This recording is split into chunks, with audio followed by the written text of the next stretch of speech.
Et on passe tout de suite à l'actualité sportive avec Bastien Mathieu. Bonsoir Bastien. Bonsoir Sabrina. Merci d'être avec nous. Alors un week-end de grande importance encore une fois. Une nouvelle fois un énorme succès pour les 10 et 20 km de Tours et le marathon, 18 000 coureurs au total. Oui, nouveau record en total. Plus de 12 000 personnes juste sur les 10 km. C'est une nouvelle fois un record. 3 200 sur les 20, 2 700 sur le marathon, un peu moins que l'année dernière.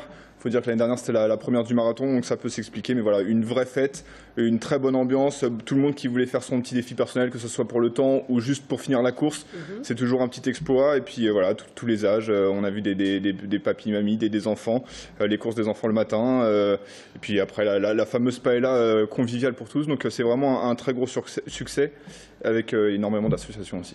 Alors il s'appelle Courir Keep Koech. C'est encore une fois le gagnant, un Kényan. Et oui, enfin encore une fois un Kényan en moins de 2h13. Et figurez-vous que 2h13, c'est pas assez pour lui. Le Kényan était au micro de Jonathan van der Voort et écoutez-le, il est déçu de son temps. Je me suis entraîné depuis un mois. Dès que j'ai reçu l'invitation, j'ai pris mon visa et je me suis préparé pour Tours. Mais au bout d'1 kilomètre, je me suis rendu compte que les meilleurs étaient vraiment lents. J'aurais préféré finir en 2h09 ou 2h10.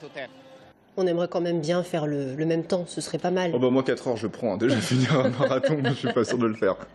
Alors, autre actualité aussi ce week-end, c'est bien évidemment le football et ce match nul contre Lens. Et oui, un match nul à Lens, contre Lens, donc les 100 et or, un but de Brian Bergogneau, un bon match nul pour le Tours FC qui restait sur la première défaite de la saison.